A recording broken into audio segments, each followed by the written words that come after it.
कुछ समय पहले की बात है। एक व्यक्ति, कोई जिज्ञासु, एक दिन आया। उसका नाम मौलुपुत्र था। एक बड़ा ब्राह्मण, विज्ञान 500 शिष्यों के साथ बुद्ध के पास आया था। निश्चित ही उसके पास बहुत सारे प्रश्न थे। एक बड़े विज्ञान के पास ढेर सारे प्रश्न होते हैं, समस्या ही समस्या।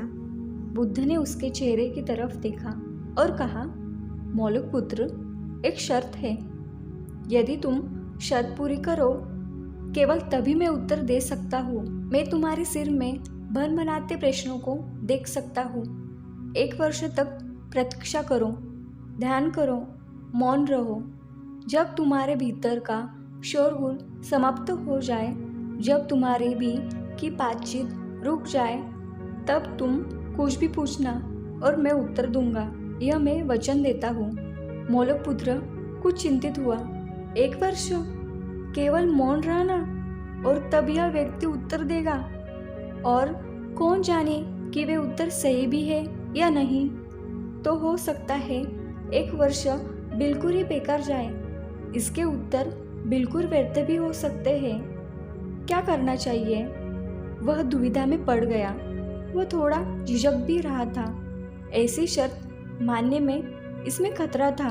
और तभी बुद्ध का एक दूसरा शिष्य सालिपुत्र जोर से हंसने लगा। वह वही पास में ही बैठा था, एकदम खिलखिलाकर हंसने लगा। मौलुपुत्र और भी परेशान हो गया। उसने कहा, बात क्या है? तुम क्यों हंस रहे हो? सालिपुत्र ने कहा, इनकी बात मत सुनना, ये बहुत धोखेबाज है। इन्होंने मुझे भी धोखा दिया। जब मैं आया था, तुम्हारे तो केवल 500 शिष्य हैं, मेरे 5000 थे। मैं बड़ा ब्राह्मण था, देश में भी मेरी ख्याति थी। इन्होंने मुझे फुसला लिया। इन्होंने कहा, साल भर प्रतीक्षा करो, मौन रहो, ध्यान करो और फिर पूछना और मैं उत्तर दूंगा। और साल भर बाद कोई भी प्रश्न नहीं बचा तो मैंने भी कुछ पूछा ही नहीं और उन्होंने कोई उत्तर नहीं दिया।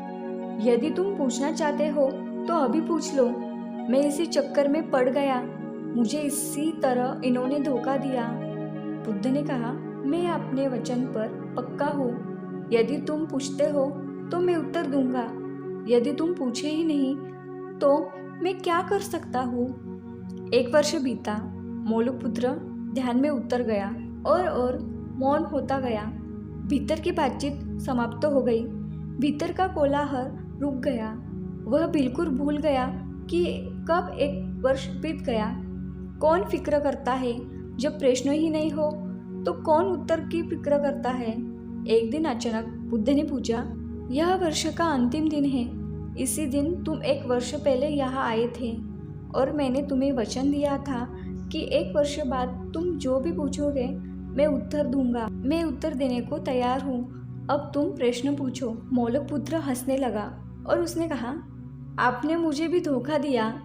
वह सालिपुत्र ठीक कहता था। अब कोई प्रश्न ही पूछने के लिए नहीं रहा, तो मैं क्या पूछूं?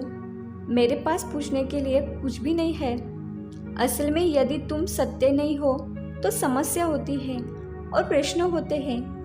वे तुम्हारे झूठ से पैदा होते हैं। तुम्हारे स्वप्न, तुम्हारी नींद से वे ही पैदा होते हैं। जब तुम सत्य, प्रामाणिक, मौन, समग्र होते हो, वे तिरोहित हो जाते हैं। मेरी समझ ऐसी है कि मन की एक अवस्था है जहाँ केवल प्रश्न होते हैं और मन की एक अवस्था है जहाँ केवल उत्तर ही होते हैं और वे कभी साथ साथ नहीं होते। यदि तुम अभी भी पूछ रहे हो तो तुम उत्तर नहीं ग्रहण कर सकते। मैं उत्तर दे सकता हूँ लेकिन तुम उसे ले नहीं सकते।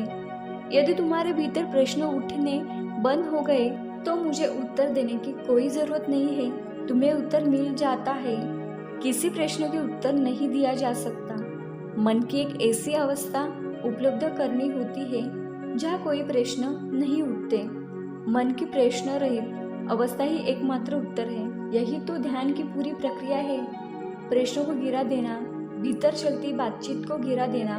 जब भीतर को बातचीत रुक जाए तो ऐसा आसीन मौन छा जाता है। उस मौन में हर चीज का उत्तर मिल जाता है।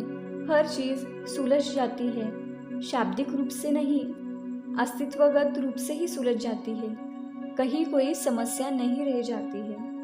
तो मित्रों, आपने इस बुद्ध कहानी से क्या सीखा, कमेंट में ज़रूर करें। धन्यवाद।